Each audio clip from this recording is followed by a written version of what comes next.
Good morning, ladies and gentlemen, and a very warm welcome to the Edinburgh International Conference Centre. My name is Emma Dodds, and it's my absolute pleasure to be your host here for today's Scottish Golf Conference. Now, first of all, thank you all for coming. It's fantastic to see so many of you here in the room to enjoy this 2018 conference.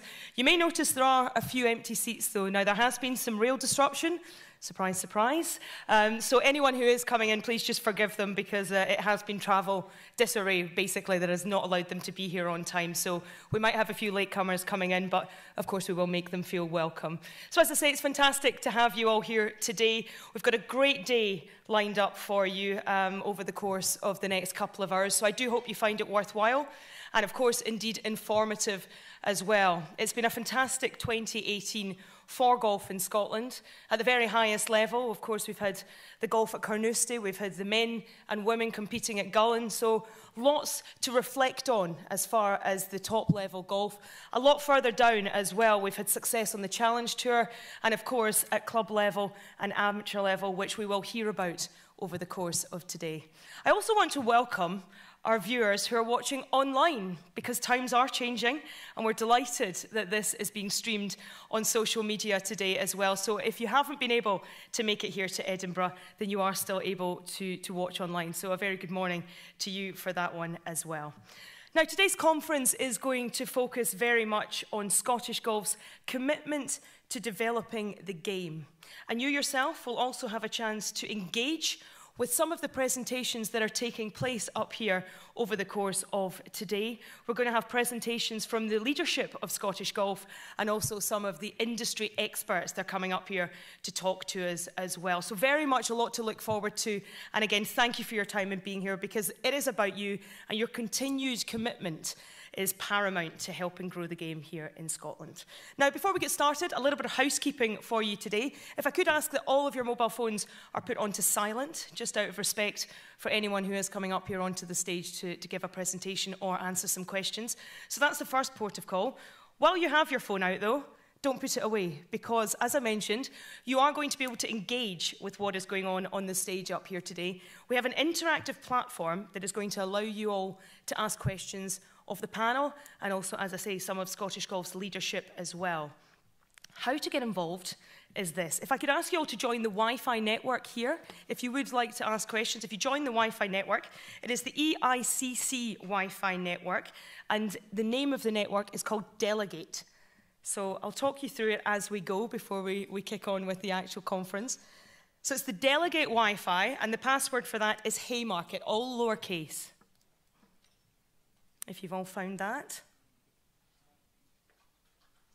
Now, to actually join the debate once you're connected to the Wi-Fi, you just need to open your browser and head to the internet site. It's www.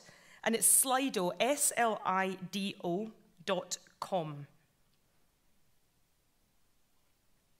How's everyone getting on? It's all very quiet. Is that concentration?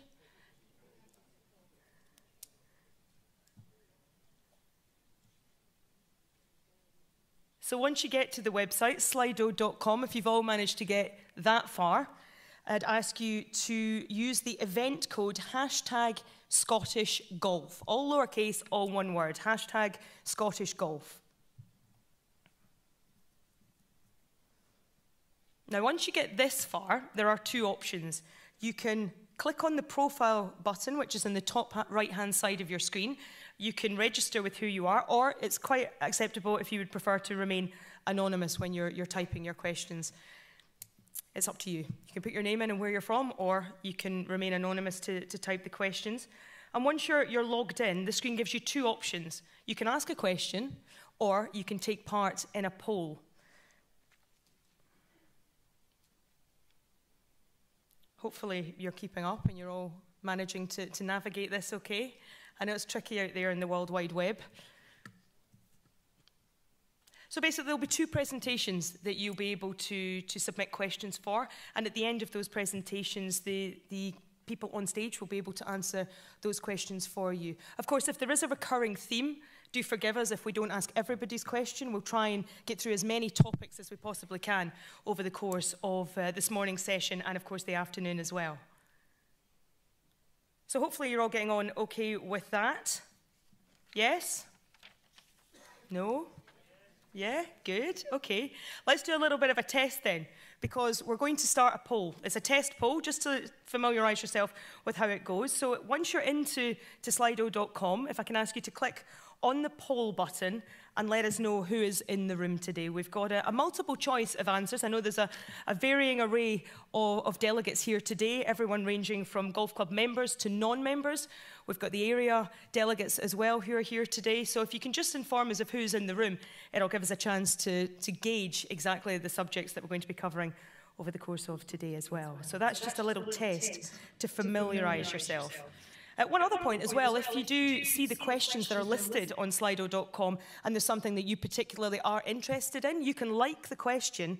And of course, if there's a lot of interest in that question, we will of course make sure it gets pushed to the top of the list of questions so that we can all get the answer that everybody is looking for. Okay, I think we're good with that. The housekeeping's done.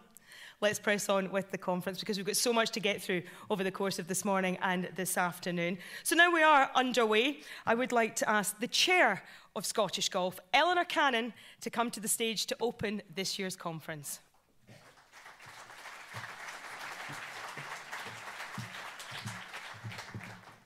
Thank you, Emma. Good morning, ladies and gentlemen, and welcome to the Scottish Golf National Conference 2018. Firstly, respect and sincere thanks to all of you for joining us today. Golf is a game that relies very heavily on the will, commitment, energy, and sheer hard work of volunteers. We all volunteer because we care deeply about the game. To attract 450 people on this first Saturday of December is testament to that care and commitment. So, to all the past captains, captains, vice-captains, presidents, vice-presidents, past presidents, board members, committee members, course raters, referees, rules officials, coaches, mums, dads, grandparents and caddies. Thank you. Our clubs simply could not survive without you. That's for all of you. Now, today is all about securing the future of our beloved game here in Scotland, the home of golf. The past 10 years has been a turbulent time for the administration of golf in Scotland, and a time which has seen the game lose 5,000 golf club members a year over those 10 years. Scottish Golf is now in its 4th year. As the governing body for golf in Scotland, we've taken time to understand and articulate the commercial challenges that the game faces across Scotland. And following this, had our shareholders approved increased investment on the back of our strategy and plan that was first presented to the AGM in March. The message from our shareholders has been clear and unambiguous on the back of this support. Unite the community of golfers in Scotland so that together we can all enjoy the wealth of courses in Scotland, and so that together we all contribute financially to their upkeep. Today is the leadership team's opportunity to present to you our response to that challenge. Now, before I hand over to our Chief Executive, Andrew McKinlay, let me first introduce you to each of the volunteer board who are sitting with you today, and then say a few words by way of introduction to the full-time team who run Scottish Golf. Firstly, at table 2, Lorna Brown. Lorna is a hard-working board member at Dunblane Golf Club. Hello, Lorna, where are you? Here's Lorna. Addy Schmash. Addy is a Scottish international player and an amateur selector for 3 years. Good morning, Addy. You're at table 22. There we go. There's Addy. Malcolm Padepo, a lifelong golfer, a member at Cruden Bay and at Dalmahoy, and a committed servant to Scottish Golf since its inception in 2015. Now, Malcolm will retire from the board at the next AGM, and we will formally acknowledge his retirement in due course. Today, however, I would like to put on record how instrumental he has been in successfully guiding us through the financial challenges the game has been through in the past 3 years. My sincere thanks, Malcolm. Malcolm is at table 15. Where's Malcolm? There he is. Stuart Darling, also a lifelong golfer, a member of Brumenau Golf Club. Stuart, you may remember, stood up here last year and gave us all a very harsh dose of reality around the challenges that the game faces and at what it needs to do to adapt successfully in the world in which we now live. Stuart is at table 19. There he is. Sean Duffy, a Scottish youth player who won a golf scholarship to Midland College, Texas in 1987. Sean is at table 14. Where's Sean? There he is. And Brendan Dick, past captain of Morton Hall Golf Club and an exceptionally experienced non-executive director, sitting at table 6. There's Brendan. Now, there are 2 directors who are not with us today. Bill Woodley had a previous commitment. Bill brings a wealth of experience as a trustee of the Tiger Wood Foundation, and this is a key attribute as Scottish Golf is similarly a not-for-profit organisation. And finally, Keith MacDonald, dad to our 2014 Scottish Amateur Champion, Gabrielle. Keith, we are thinking of you and yours at this time. So, that is your board. We meet quarterly to govern the game and support the leadership team as they execute our strategy and plan. And individually, we try and offer our experience and know-how as we do our day jobs as and when required. Now, ahead of Andrew introducing his new look team, a little bit of insight into the experience that we have leading the game in Scotland. Karen Sharp is the Chief Operating Officer. Karen was previously the Chief Executive of the Scottish Ladies Golf Association and is currently Vice Captain of Kirkcaldy Golf Club. Ross Duncan, who you'll meet later, has worked for Golf in Scotland for 13 years now, and Ross is currently the captain of Peebles Golf Club. Claire Queen, the Performance Director, has worked for Golf in Scotland for 4 years, and previous to this, she was a professional golfer on the Women's Tour, the European Tour, for some 7 years. And Ian Forsyth, who you'll meet later on this afternoon. He joined us to head up our commercial team in March this year. Ian was charged with setting up Nike Golf Europe in the 90s, taking it to a £20 million business, before working with Nick Faldo for 7 years, first as his agent, and then in a broader role, creating and running the Faldo series. And finally, our new Chief Executive, Andrew McKinlay. Andrew is a lawyer by trade, and after a period of time in private practice, he joined the Clydesdale Bank as Head of Commercial Contracts, and that's excellent news for Scottish Golf. Andrew then went on to become the Chief Operating Officer at the SFA, heading up operationally the governing body of our national sport.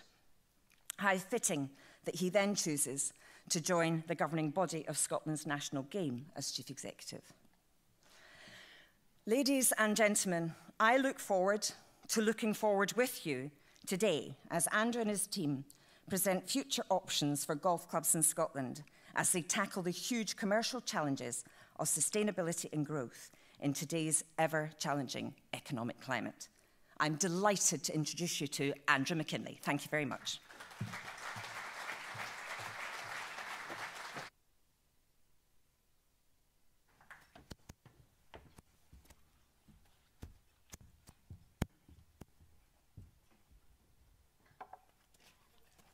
Thank you very much, Eleanor.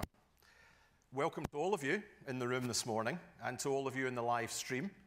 I suppose this is the time to tell those in the live stream that if you are watching on demand or +1, do not vote. You may still be counted. Sorry, won't be counted, but you may still be charged. I also want to thank those that have managed to make it look like I've got quite a good golf swing, which you'll see on screen. But for those of you that have played golf with me, you'll be well aware that the more important thing to look for there is the angst look in my face as I see that ball going further right and further right and further right. So last year, I was sat at the back of the conference. I was sat over there somewhere. I just started off the recruitment process for the chief executive. And I was thinking to myself, what would it be like to be up there next year? Careful what you wish for. So last year we heard about the challenges facing the game, not unique to Scotland. And as with all challenges, there are huge opportunities. And that was very much the state of mind that I had as I left the conference last year and thought to myself, I want to be chief executive of that organisation. So this year we will look forward, and as Emma said, there will be an opportunity for you all to give feedback, ask questions through Slido, and as with last year, we will answer all of those questions post-conference that haven't been answered today. In addition, there will be an opportunity for you to speak to members of the board and other members of the senior team as well as myself over lunch. But as always, days such as today are simply a snapshot in time, and the dialogue between yourselves and Scottish Golf is one that will continue. As Chief Executive, it's my role to lead Scottish Golf, and as part of this, I want to work with you, all our key stakeholders, to make the best decisions we can for the future of the game. They may not always be popular, but I can assure you that everything I do, and indeed everything my team does, will be done for the best intentions and for the future of the game in Scotland.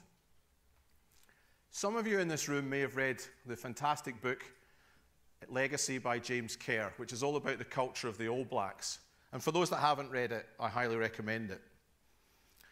There's a lot we can learn from it. They believe firmly in many things, but one of the things they believe in is something called Waka Papa, the Maori phrase. And it means to be a good ancestor. And that is what we all must strive to be, as we are simply custodians in the home of golf. So, I've been in the role for just over half the time since the last conference. It feels longer than that, but it is a month. I've spent a lot of time on the road, visiting events and visiting meetings in various areas and counties. As we mentioned there, we've also established our regional forums, a fantastic way for me to understand views from areas, counties and clubs. And today is essentially the third of these quarterly forums on a national basis, as we said we would when they were established. Finances are always going to be a key issue for any organisation, and I'm pleased to say that we have a very firm footing to allow us to deliver on our key objectives. I'm very well aware of how difficult the whole issue has been around the affiliation fee, and I want to personally give my thanks for the membership for placing its faith in myself, the board, and my team by voting through the affiliation fee increase. Rightly, we will be held to account for how we use this money, and I'm keen to give some insight today into what we are now able to do with that investment. In addition, a few weeks ago, myself, Eleanor, and other members of the senior team presented our forward plans to Sport Scotland in what was a very, very positive meeting. And I'm very hopeful that we'll hear in the new year that we now have a substantial 4-year commitment from them. Of course, to deliver on all of this is not something that I can do on my own, and it's been important for me to build a team that can deliver on these key commitments. And I now have a really good senior team, as you heard about from Eleanor a minute ago. As you will also hear later, we have realigned our development team to ensure that they are best positioned to deliver what our members require of them. Now, this is the only looking back I'm going to do in my presentation, because today is all about looking forward, as we now have a very stable base to build on, along with you and all the other key stakeholders of golf in Scotland. So when I came in, there were a number of things to look at, but it's very important for any organisation to have a clear and simple vision and mission. Our vision could not be simpler. Scotland's game for everyone. Just think about that, Scotland's game. In the advert for the job that I now have, it talked about the job being an irresistible privilege. Also, in one of my first interviews, I said that if this job is done properly, it is the best job in Scottish sport. And I genuinely believe that. And why is that? Because this is Scotland's game. We are in the home of golf. What a privilege that is. But it needs to be Scotland's game for everyone. Everyone, no matter gender, ethnicity, or social background. And I think we all know that we've got a long way to go in that regard. But what a massive untapped market. Our mission, as you can see on the screen, very clear as well. And we have a role as a governing body to strive for that. But all of us in this room, and all of us who care about golf, have a role to inspire all to love golf in all its forms, whether that be the new crazy golf at Brodick, which I was dragged round 5 times by my 7-year-old daughter recently, or a four-day 72-hole stroke play event over one of our many fine courses. We also need to contribute to a healthier, inclusive and aspirational Scotland. Health is a major issue in this country. Every week we hear about different stories. Just this week it was about the ongoing obesity crisis in the young. And golf has a huge part to play in both the mental and the physical well-being of those in this country. So following last year's conference, the board and the senior team went away with all the feedback that they got, and they used that to establish a strategy for the next 4 years. Those 4 years tie in with our Sport Scotland funding round. As Eleanor said, that strategy was launched at the AGM in March, and on my arrival in May, I picked it up and have put some meat on the bones of it with the Scottish golf team. And as we move into the new financial year, we are now focusing on delivering the goals that underpin the 3 pillars of the strategy. So what is the first pillar? The first pillar, as you would expect, is all about growth of membership. But how are we going to do that? And that's what you'll hear a bit about today, about some of the many initiatives we have in this regard. One stat that I've probably heard more than any other since I joined Scottish Golf, and I'm constantly reminded of it, is that only 13% of our membership are women. That is not a percentage that it's new. It's been that for a long time, but it's not good enough. And this year saw the introduction of the Women and Golf Charter by the RNA, and we need to look at ways, as we all know, to make golf more attractive for women, but as I said earlier, for everyone. In relation to juniors, we always have a tendency to think we know what juniors want, as opposed to asking them. And in that regard, we've now set up our junior panel, or our young persons panel, so that we can actually ask them what they want from golf, as opposed to assuming that we know. I certainly know how much I struggle to understand what my 15-year-old son wants, so why should the rest of us think that we know what they want? Let's just ask them. But fundamentally, at the root of the issue, we need to support clubs to be more welcoming, open and inclusive, to increase membership by encouraging all to join, and later you'll hear some great examples of where this has been successfully achieved. Turning to the second pillar of our strategy, as well as increasing participation, it's important that we work with clubs to help them increase their revenue, membership and participation growth. To help us in this and to help us understand about what clubs were looking for, we carried out an insight exercise which finished in September. And it was responded to by over 40% of the clubs in Scotland, which was great. And it gave us a really good understanding of the services that clubs wanted from us. And on the back of that, we've now realigned our development team to deliver what is wanted. The danger in the past is that we maybe try to do too much, and we want to focus more to allow us to deliver those areas that clubs want and where we can make the greatest difference. And you'll hear much more detail about these 2 pillars in the next session, to be led by Ross Duncan. So turning to the third pillar of the strategy, improving finances. There's no doubt when I left here last year that probably the most challenging thing that was put to Scottish Golf, and where strong leadership was required, was around this area. And you won't be surprised to know that much of my time since I came into the job has been spent working with our Chief Commercial Officer, Ian Forsyth, who you'll hear from later. Particular challenge was laid down at last year's conference around our non-membership income, and also around how we harnessed the wealth of the pay-per-play golfers within the Scottish Golf family. I'm sure you all know the phrase, but as Henry Ford said, if you always do what you've always done, you'll always get what you've always got. You don't turn a circa £3.5 million business into a $6+ million turnover, which is what we're looking to do in the next 4 years, by getting a few sponsorship agreements here and there. You need to come up with something far more radical.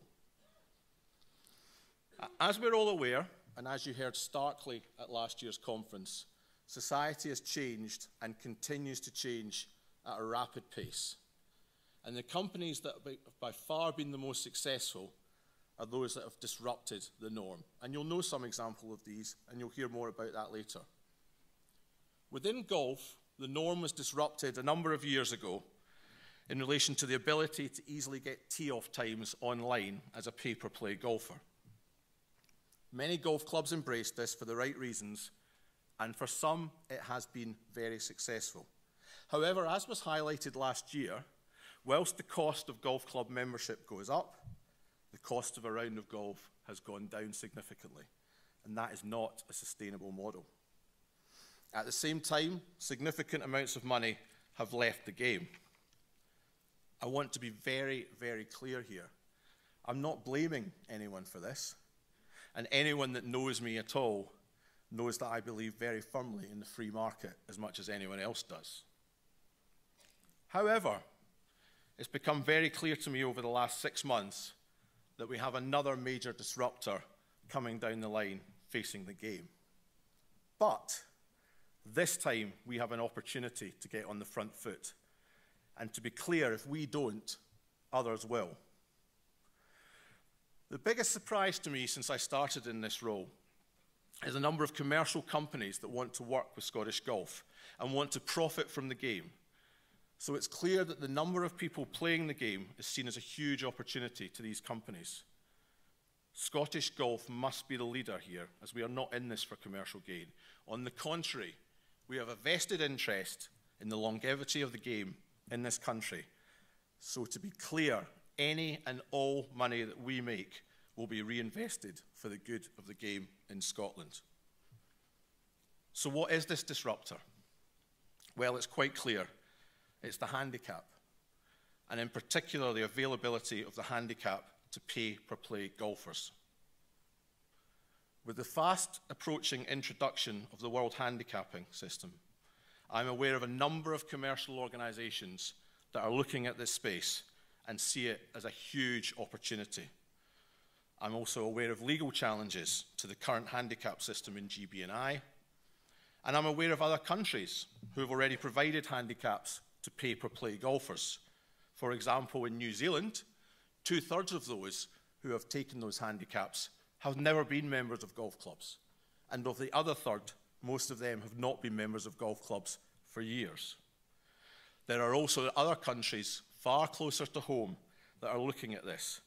And indeed, for those of you that don't know already, there are a number of golf clubs in Scotland who are already providing handicap-only memberships, effectively for the play-per-play golfer.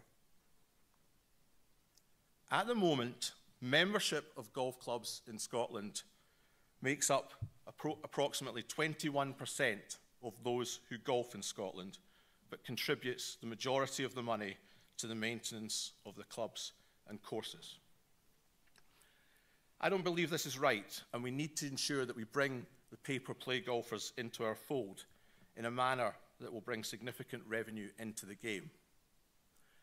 One of the ways to achieve this is for these golfers to have handicaps, but more importantly, for them to pay to play our courses to get those handicaps. But we need to take control of that. As I've said, if we don't, others will. And we will be left with the job of managing the decline of the game in its home country, something that I'm sure none of you want to do, and I certainly don't. It's important to be clear, though, at this point, this is not simply the least bad option with us doing this as opposed to others who will do it in any case. There are a number of advantages which Ian will look at later on in his session.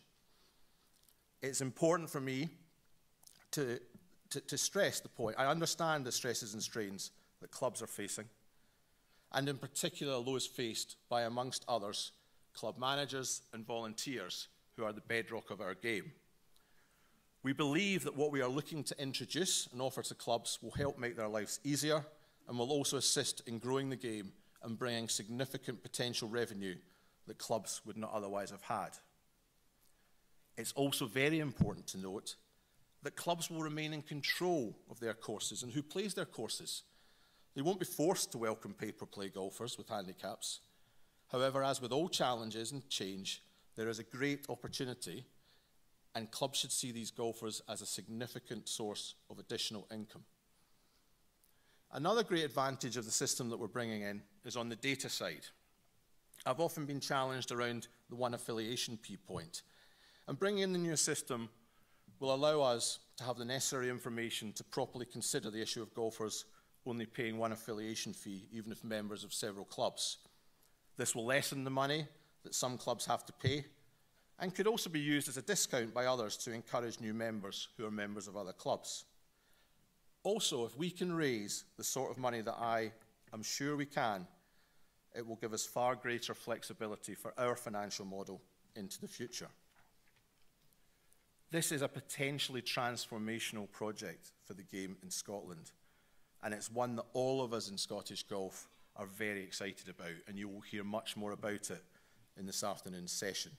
And I'm very hopeful that you will leave here sharing the excitement that we all have for the future of the game in this country.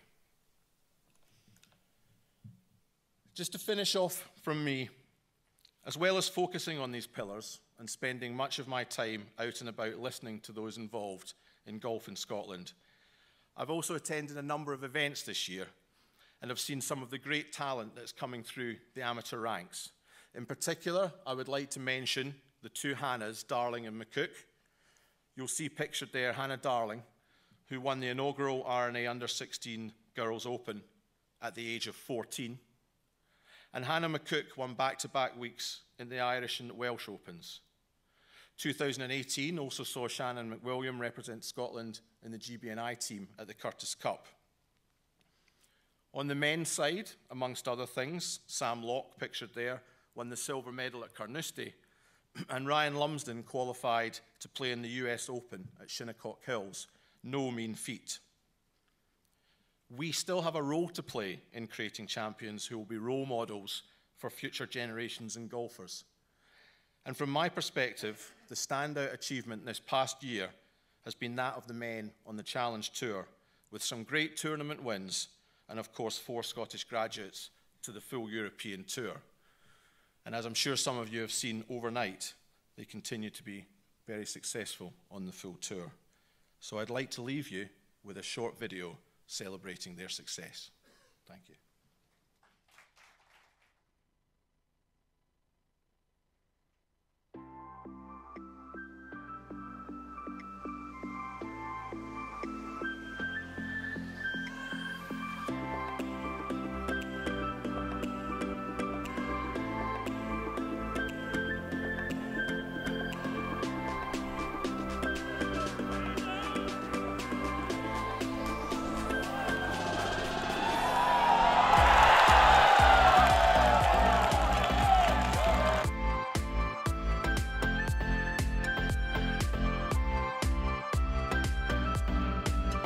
It means the absolute world to me. I mean, going from having absolutely no status at the start of the year and just playing off invitations, I mean, to now win my 3rd tournament on the Challenge Tour, I'm just absolutely ecstatic, and I can't wait for the rest of the year ahead. It's going to be exciting.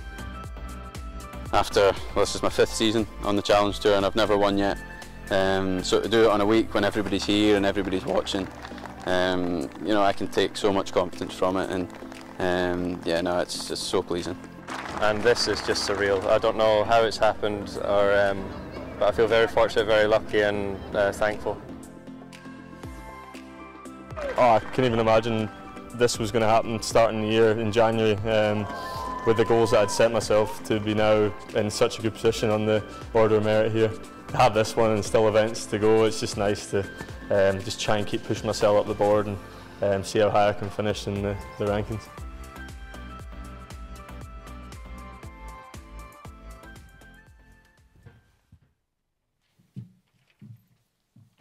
Well, thank you very much to Andrew there and to Eleanor for earlier on. And I think we would all agree in the room we're immensely proud of all of the young golfers from the Challenge Tour stepping up there to the European Tour. And we wish them the very best of luck for the forthcoming campaign, which has already started, actually, no rest for them. But as Andrew pointed out, creating positive role models is still so much a part of what needs to be done here in Scotland, and we're very lucky that over the years we have had those positive role models, and it's great to see that we're still continuing to produce them to inspire the next generation.